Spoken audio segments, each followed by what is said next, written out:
बातमी आहे नागपूरमधल्या कुही तालुक्यातून। मानस ॲग्रो इंडस्ट्री कंपनी सावरखंडा येथून ट्रकनं वाहतूक करत असताना ट्रकचा अपघात झालेला आहे। ट्रकचा बॅलन्स बिघडल्यामुळे ट्रक अचानक पलटी झाला। थोडक्यात ट्रक चालक यामध्ये बचावलेला आहे। दरम्यान राजोला सावरखंडा भिवकुंडा गावाजवळ रस्त्यांवर मोठमोठे खड्डे पडलेले आहेत आणि हे खड्डे अपघाताला कारणीभूत ठरत असल्याची माहिती समोर आलेली आहे। दरम्यान ट्रक पलटी झाल्याची माहिती मिळताच जिल्हा परिषद सदस्य अरुण हटवार, देवळी कलाचे सरपंच रामेश्वर खेडेकर, माजी सरपंच दिलीप कुकडे, पोलीस पाटील बांगाळकर, भिवकुंडा आणि गावातील नागरिक उपस्थित असल्याचं पाहायला मिळालं। सर्वांना शासन आणि प्रशासन स्तरावर सातत्याने मागणी केलेली आहे। 9/8/2023 पत्र आहे, ते आधी रजिस्टर करून मंत्रालयामध्ये पाठवलंय। इथे नागपूरला अधिवेशन असताना 2022-2023 डिसेंबर मधल्या अधिवेशनाच्या कालावधीमध्ये सुद्धा हिवाळी अधिवेशनाच्या वेळी त्यावेळी सुद्धा तिथे मी पत्र टाकलेले आहे। पण अशाही स्थितीमध्ये वारंवार, कारण इकडे पुढे जाणारा इकडे बरेच गाव आहे, इथे आपण जिथे उभे आहोत इकडे ट्रक पलटी काढलेला आहे, मोठा ट्रक आहे, इथे 40, 50, 35, 40 टन 50 टनचे लोडची इथे ट्रक चालतात।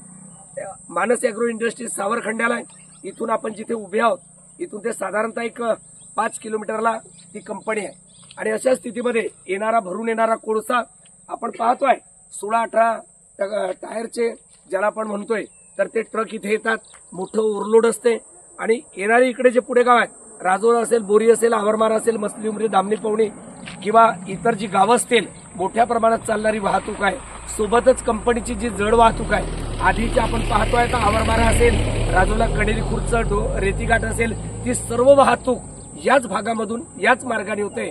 मात्र अशा स्थितीमध्ये ज्या पद्धतीच्या रस्त्याचं वायंडिंग होणं अपेक्षित आहे, रुंदीकरण होणं अपेक्षित आहे, ते रुंदीकरण न झाल्यामुळे किंवा रस्त्यावरच्या पडलेल्या मोठ्या खड्ड्यामुळे नेहमी अपघाताचं प्रमाण वाढलेलं आहे। पुढे आपण थोडं इथे अर्ध्या किलोमीटरवर गेलोय तर देवडी खुर्द आणि देवडी कलाचा जो मधला भाग आहे, तिथे जी मोळ आहे, आमचे सरपंच साहेब इथे आहेत, माजी सरपंच आहेत, इथे पोलीस पाटलांपासून ही छोटी मोठी मुलं, शालेय विद्यार्थी असतील, शिक्षक, आपले काय म्हणू त्याला, सरकारचे कर्मचारी अधिकारी असतील, एवढंच नव्हे जी दैनंदिन शेतकरी शेतमजुरांची वाहतूक होत आहे किंवा या रस्त्यावरचं एक प्रकारचं म्हणजे या रस्त्याने प्रवास करत असताना मग तो कुठल्या 4 चाकी वाहनाचा असेल किंवा आपण बाईकचं असेल, पण नेहमी इथून जाताना एक प्रकारचं मनामध्ये एक धाक राहते की पुढे येऊन गाडी येणार का, खड्डा चुकवताना केव्हा अपघात होतील, केव्हा जीव जाईल, याचं खऱ्या अर्थाने केव्हाच गॅरंटी नाही।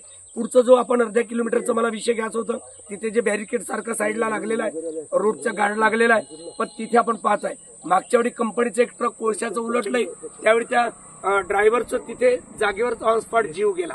त्यामुळे या रस्त्यावर त्याच्या पुढचं आपण पाहिलेलं आहे, एकदा ट्रकला लागलेली आग त्या पुढच्याच 1 किलोमीटरवर, म्हणजे अशा वारंवार घटना या रस्त्याला होत आहेत। शासन स्तरावर माझी मागणी राहील, या निमित्तानं देशोन्नती डिजिटलच्या माध्यमातून माझी मागणी राहील की विशेष बाब म्हणून तातडीने या रस्त्याचं रुंदीकरण करणं गरजेचं आहे। या ठिकाणी केंद्रीय मंत्री नितीन गडकरी यांनी कंपनी आणली। आमच्या चांगल्या रोडवरून मोठे मोठे 40-40 टनाचे ट्रक जातात आणि त्याच्यामुळे हा रोड फुटतो। तो नितीन गडकरी इकडे कधी येऊन पाहत नाही की या एरियामध्ये किती रोड फुटले आहेत।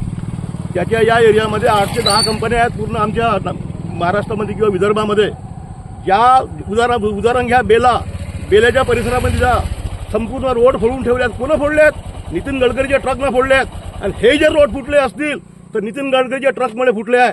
त्याच्या कंपनीमुळे इकडे किती व्हायब्रेशन होतो लोकांना, लोक गरीब माणसं जात नाही त्याच्यापर्यंत, बोंबला कमिशनरपर्यंत।